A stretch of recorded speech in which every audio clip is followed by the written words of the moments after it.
Hello beautiful glam girls, welcome back to another video. Glam fam, welcome back. I've been trying to pump out content for you guys because I know we're all home. Just want to say that I hope you're staying safe, I hope you're healthy, I hope that you're finding things to keep your mind off of, you know, the dark stuff, and that you're staying positive and that you're just in a good place. You know, we're all trying to be there for each other. I hope that I can be a source of positivity and just helping you guys. I want to say thank you for supporting my content and always reaching out and saying that I'm helping you through this time. You know, like I said before, it's like a domino effect. We're all trying to help each other. I know for me, seeing other content creators creating content I enjoy is really helping me, so I hope I can do the same for you. And even if it seems silly, you know, I know that it helps to see content that is lighthearted and just something to take our mind off of other stuff. So for today's video, I thought it'd be fun to sit down and talk about Love is Blind because, honey, let's spill the tea, okay? I wrote down their names so I wouldn't forget. No, but honestly, I have thoughts. I thought that my opinions might be of the unpopular category, and I thought it'd be fun to sit down and talk to you guys about it and share my thoughts, hear what you guys have to say, and start a discussion, hopefully.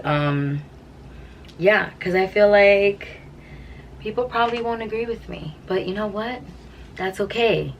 That's what it's all about. So let's jump into it. So I'm gonna start out by just saying that I did like the show.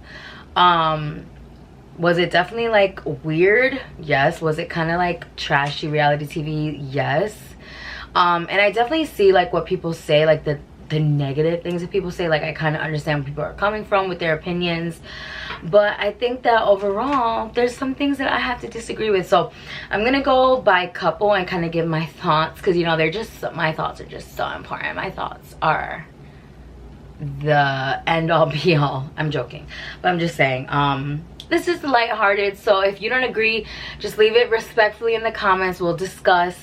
You know, I'm not trying to say that that I'm right. This is just what I think. So yeah, like I said, I enjoyed the show. I thought it was interesting. Definitely something that, had I been like a single person and this was something that I was given the opportunity to be a part of, I feel like maybe I would. Like, I think it's interesting.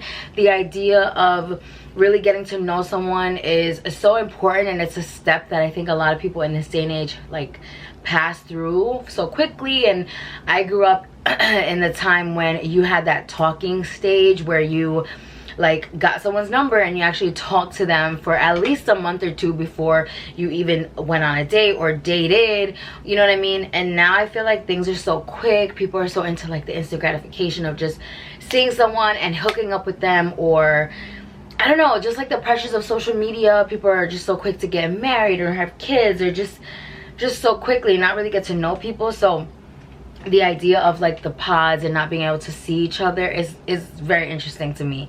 And I thought it was interesting that there was a lot more to the show that we actually don't know. There's actually a podcast called Love Insight, or more like Love Insight. So basically it's a podcast where they talk about the behind the scenes of the show and things that we don't know. And there's so much about the show that really makes it like put it all into perspective, because it's stuff that we as the viewer have no idea about, things that they know that we don't know, and things that we know that they don't know. So it's just like very interesting to hear the behind the scenes of it.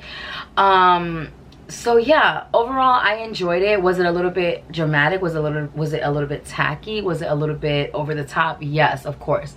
But also, like I said, this was a short amount of time condensed into an even shorter amount of time. So we're not even seeing the full picture. So from what we are seeing, these are my thoughts. So I think everyone's favorite couple, from the general consensus of what I'm seeing, is Lauren and Cameron. The show really focused on them, and obviously I think for obvious reasons, they focused on the fact that they were a biracial couple and they were like the only black and white couple on the show. And it was such a big deal that Lauren had never been with a white guy before and all this kind of stuff, which, I don't know, in my opinion, it's kind of sad that in 2020 that's like a big deal, that we have to sit there and make such a big deal out of the fact that we're interracial. Sounds like favorite couple was them, I guess, for that reason, because people just really want to see, you know, oh, love prevails all, and happy biracial couple and all that kind of stuff. But I just kind of felt like, if I'm being honest, unpopular opinion here, I feel like Cameron was a little bit creepy. And I did see someone else mention this on in a YouTube video where they kind of showed a clip of where Cameron was like very touchy-feely with her in a very weird way, where it was almost possessive. Now, I'm not trying to like say that that's what he is or that's the kind of man he is or whatever, but it almost had like this creepy possessive vibe where he was like really obsessed with touching her and like almost using his touch to persuade her and just kind of have like this dominance over her. Even though he was acting really nice, the touching was just kind of, it felt a little bit dominant, like asserting a little bit of a dominance over her. And I was just kind of like, because there was moments where she didn't seem into it, because the way he was touching her was, let's be frank, it was sexual, and her response was not sexual. Her response was like, oh, that's so sweet, like almost like trying to avoid a predator. And I don't want to use such strong words, but that's the only way I can think of it. It was kind of like predator-ish, and I was like, why is he so eerie with the way he's like touching her and being so possessive? And I noticed that like no one's talking about this, and it's almost makes me wonder like the subtext there of why women are so quick to think that that's romantic, or to just be so excited about the fact that he's accepting of her race, and that he has money, and he's just so excited to have a wife, and it's like so amazing that he's just ready to have a wife. Is that not weird to you that the first woman he likes, he's like, I'm gonna marry her, I've been waiting, this is what I wanted, I got a house already, I'm ready? Like, so basically any woman could have fit that box. Like, any woman could have fit that position. Any woman you liked, boom, that was the one you were gonna marry. Like, I don't know. I mean, they do seem like they're happy. Obviously they're still together. All the couples that got married a month after my husband and I got married. So they've been married as long as me, and everyone still seems happy. Although I've been with my husband for 11 years overall. They've only been together since they got married, but still, they seem happy. Again, this could still be just the honeymoon phase. But that's one thing about their relationship that kind of took me off guard, or put me off, was the possessive kind of vibe. And I feel like, as much as we saw from Lauren and she seemed happy, I didn't feel like she grew this deep connection with him that we saw him connect with her. It felt to me more like she was also just ready to get, like, they both feel like they were just both ready to get married, and they found another person who's also ready to get married, and it just seemed like the puzzle fit. But I just didn't feel a genuine, deep, like, super in love connection. It almost just felt like, oh, this list seems perfect, so this is what we should do. I don't know, maybe I'm crazy, maybe I'm used to more drama and passion because I'm more like Giannina. But you guys let me know what you think. Next couple I want to talk about, I guess, let me just get this out of the way. Kenny and Kelly, I think that's their name, because honey, who remembers? Wow, boring the house. Another thing I found out after watching this show is that Kelly is actually in an MLM, which is so disappointing, and it made me look at a lot of the people from the show differently, because I'm like, how many of y'all got on this show because you got something you trying to sell? Because now we have this person doing like fitness videos and trying to sell fitness stuff, and then we have this other person who's in an MLM. I think she's doing, is it Beachbody? I'm not sure which one she's in, but it kind of made me think, like, did she come on this show just to like push her MLM business? Because they really made it a point to show that she had to go on a business trip in the middle of the show. I don't know. And just the fact that she seemed like she was so into this guy, and they seemed so happy, and then all of a sudden when it came down to marrying him or not, she just decided not to. And no one's talking about this as if she's the villain. Everything is like, oh, because she was so happy with him that whole time, and then she said no, it's okay. But when Jessica said no, it was a problem. We'll get into that. We'll get there. We'll get there, okay? I thought Kenny and Kelly were really boring. I felt bad for Kenny because I feel like he was trying to get it in. He was like, I'm here for it. Like, let's do this 100%. And Kelly was just holding out. And it's kind of like, bro, why did you keep moving forward? Like, why did you keep pursuing this situation if in the back of your mind you knew that like you weren't really like sexually attracted to this guy and they were boring? Anyway, next couple that we can touch on is Diamond and Carlton. So Diamond kind of got the short end of the stick from the beginning, and they played her with that character John talking about, oh, you sound black. He really? And then was it Barnett that was like, oh, that's a stripper name or some shit like that? And it was just like, poor Diamond. And I was really disappointed that there wasn't more black people and people of color on the show, but that's a whole other topic. So Diamond and Carlton struck me as really interesting because they were another couple that seemed to like have this bond that, again, because we didn't get to see so much of it grow, it almost went from like them being friends to being in love, and we didn't get to see that growth, in my opinion. And then I feel like they focused so much on Carlton's secret of being bi rather than showing him and Diamond's relationship progress. So then when they got engaged, I was like, damn, she's really crying out here like God saved her whole life. And I'm like, I didn't know it was that deep. Because this man might, I don't even know what to say. I really struggle with this situation because I do respect the feeling that, you know, it's your prerogative to share certain things about yourself with people that you're dating or that you're into. You know, you don't have to share every little thing about yourself, and there's certain things that you might want to keep to yourself for certain reasons, but then there's certain things that you can't keep to yourself because it will affect that other person. And for me, I think his sexuality is one of those things that I guess affected the situation. Obviously, in my opinion, I think he should have been up front, and it was his own hang up that kind of made things go the way they went. But boy, did he flip. And when he flipped, I was so disgusted, so heartbroken for Diamond. I was just like, wow, he really flipped on you. And that's probably the #1 reason why so many women would have an issue with men like him, because of the way he flipped so quickly. Because there is this, when you're part, right, as a man, I guess, of a certain community in the LGBTQ etc community, there's this, you know, this certain way of being that you can kind of get away with, and this kind of like, you know, shady bitch kind of personality that you can kind of put on that people accept, right? But if you're gonna be with a woman, you wouldn't want him as a bisexual man to talk to you like that. You know, like, you wouldn't want him to Billy Porter your ass like this is Pose. You know what I'm saying? Like, that's not the relationship that she thought she was in. She was, in her mind, in a heterosexual relationship with a man that would talk to her like a man, treat her like a man would. And then all of a sudden he flipped on her like a bitchy schoolgirl. And it's like, you're putting yourself in that position to look like that. So maybe you should have been honest from the beginning, because now you just ended up looking like the stereotype you didn't want to look like. You get what I'm saying? Like, it just, that really upset me. But then seeing the reunion and seeing how like hurt he was and genuine he was about seeing himself and how he acted, I was like, oh, that's nice. But still, like, that's the growth you had to go through, you know, because that was really messed up. Like, that was so uncalled for.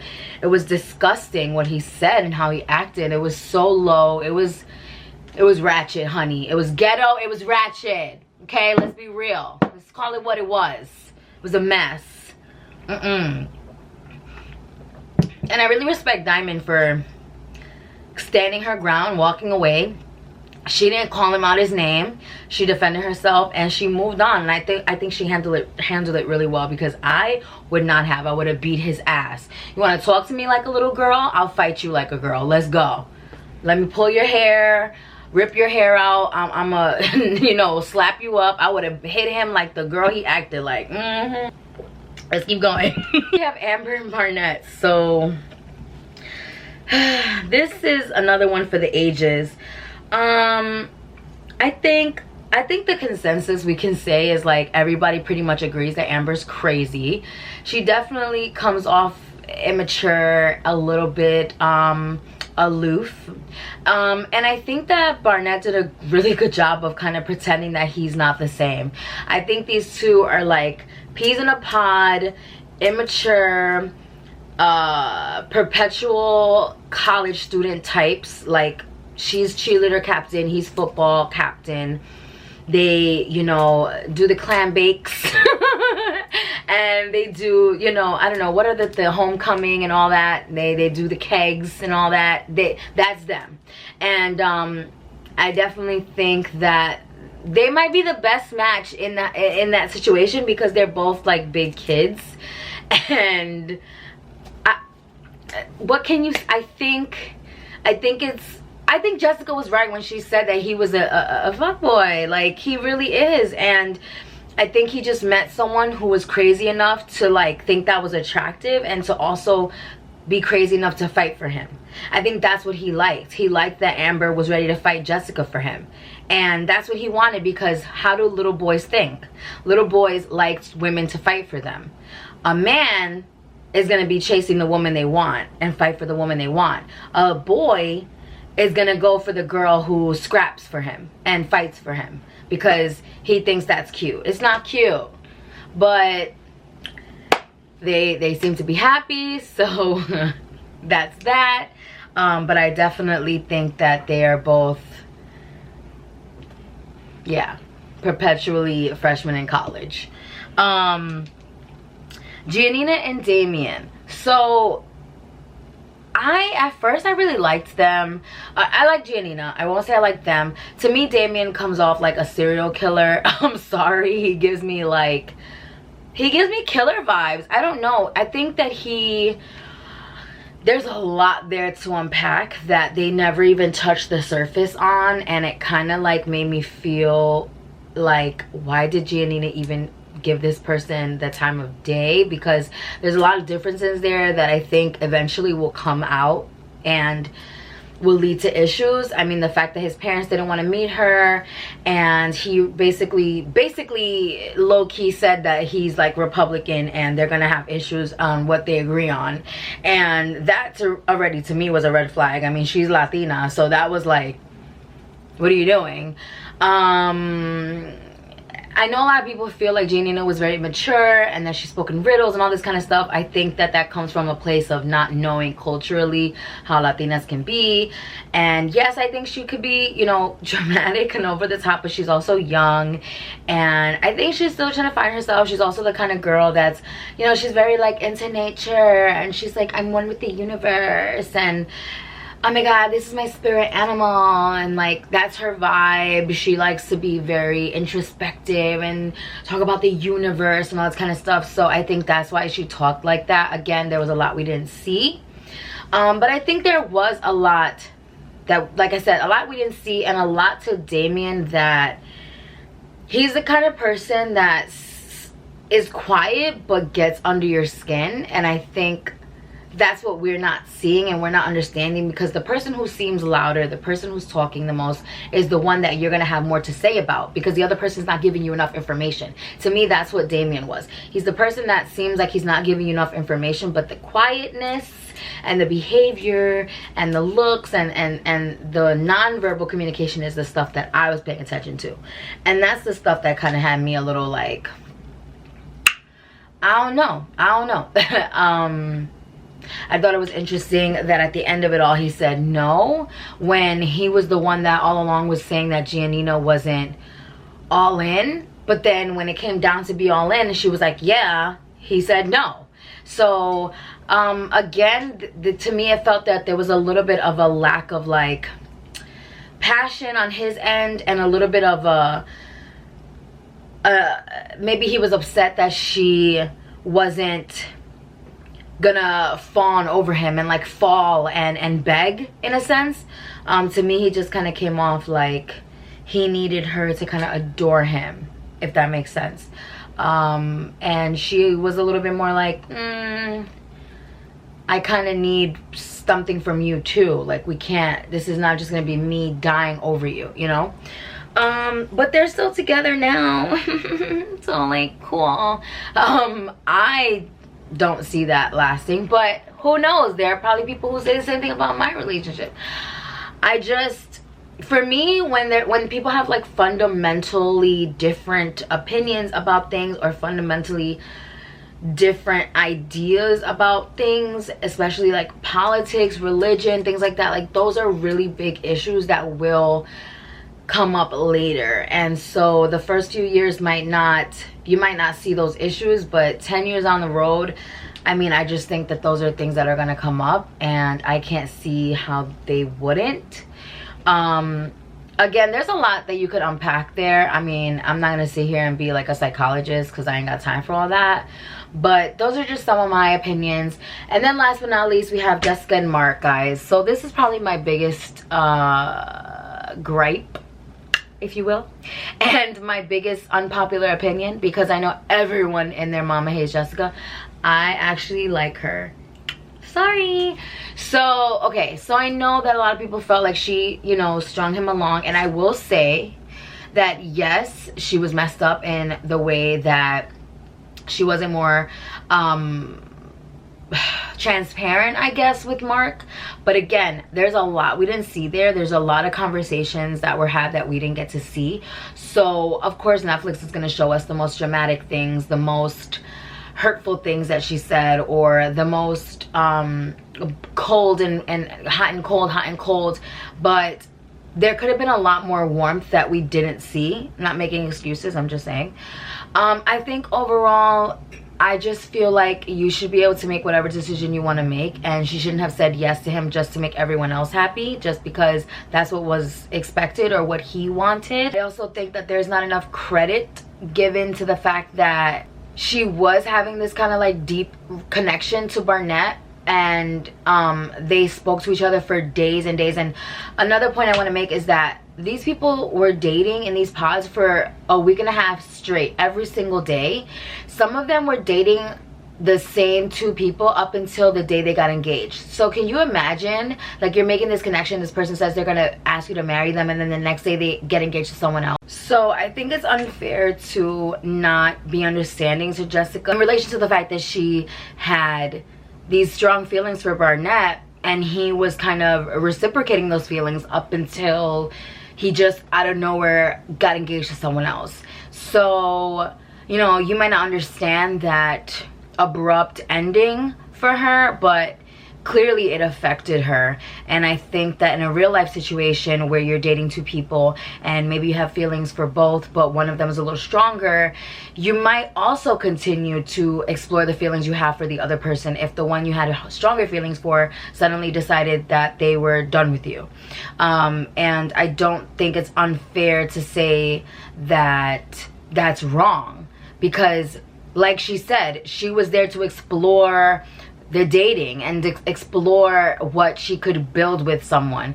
But because it was a situation that was so fast-paced, it came off like she did this horrible thing to him, whereas in real life, it would have been like, oh, I dated this guy for a month and broke up with him. Like, literally, that's what it was. I think what really bothered people was just seeing that back and forth, because it made it a little bit more, it made it feel a little bit more two-timing to see her like talk to Barnett and kind of flirt with him, and then go back to Mark, and flirt with Barnett and go back to Mark. I won't say that that's not wrong, but at the same time, is it wrong? Like, dating two people at the same time is not a big deal. It's normal. I think that in the confines of a situation like this show, where the point was to marry someone, I think that's why it comes off so much worse, because it feels like she's having an affair, when in reality she was just exploring feelings for two people that she dated. Like, that's really it. And maybe I feel that way because I would be like her in the situation. I don't know. I know, you know, people say like, well, it's relative to what you would do. Like, you might not think kissing is cheating because if you kiss, you wouldn't think it's cheating. That kind of thing, which I agree with. That could be why I feel this way. But I just think she doesn't deserve the ridiculous hate and the amount of you know, I just don't think she deserves that. I don't, especially when you have someone like Damian, who also said no and was very shady and was very secretive, and who wasn't that nice. Like, Damian never came off like a nice guy. I don't know what people see that I'm not seeing. And Carlton, who was disgusting to Diamond. To me, he came out looking the worst, looking worse than everyone, and I don't see him getting nearly half of the hate that Jessica gets. And it's just almost like there's just something about her that just bothers people so much. And it's like, another thing we have to talk about is Mark is a grown man, okay? This is someone who was ready to marry a woman 10 years older than him, and was acting like he was so grown up and so ready. Mind you, had 2 roommates, but he's grown up with a whole 2 roommates. Alright, never mind. Was so ready to commit his life to this person who was 10 years older than him. He had basically was like trying to convince her to marry him. He's a grown-ass man, and he chose to make himself look stupid. He chose to continue that process. Now, maybe he was also playing the game. We never think of it that way, because these are people who, had they decided not to continue, they would have been replaced. There were other couples. Netflix chose these 6 couples to follow. So don't forget that these are people who also wanted to be on TV, who also wanted to be in the rest of the show. So there's also that kind of behind the scenes that you don't know what his real motives were. Maybe he just wanted to come off that way. We don't know. Like, you don't know that he wasn't acting. You don't know that he wasn't putting on a show himself. I'm not trying to put that on him, but I'm just saying it's a possibility. Because why wasn't he more aware? Like, he's a grown man. Like, he's not a baby. It's not anyone else's job to regulate how he is in his love life. He needs to be responsible. If you are obsessed with someone who's not obsessed with you, that's you. Like, that's your fault. And as women, when a guy is like in unrequited love with us, we don't say, oh my god, it's my fault. Like, it's my fault, I should just be with him because he's just so in love with me. No, we don't say that. We say, bro, I don't feel the same way, get over it, right? You don't want a guy who's in love with you, who you don't love, to be following you and expect you to marry him. So, like, why is it that we feel like she should have married Mark? Is he not a grown-up? He couldn't have seen, like, he didn't see the signs. He didn't realize, like, I feel more for her than she feels for me. Like, we're the only ones who saw that. We're the only ones who saw that. But he was with her for weeks. Sis, no. He's cute, he's nice, but clearly not that smart. Sorry. I'm a Jessica fan. Sorry. Sorry, not sorry. Where's my wine? So I can be like, I'm sorry, not sorry. Like, anyway, I'm gonna stop here, guys. Let me know what you thought of this video. All my links are down below. YouTube, Instagram, TikTok, everywhere. I'm everywhere, baby. I got you. I got you. The makeup tutorial for this look will be up soon. I'm not sure which one is going up first, but I did film it. It's another makeup story time video. I'm trying to do more of those. Leave me your stories or your ideas for stories or anything you want me to talk about as I do my makeup, because I feel like it's more fun than just sitting down and doing a makeup tutorial. Anyway, I love you guys. Stay glam, stay safe. I love you. Bye.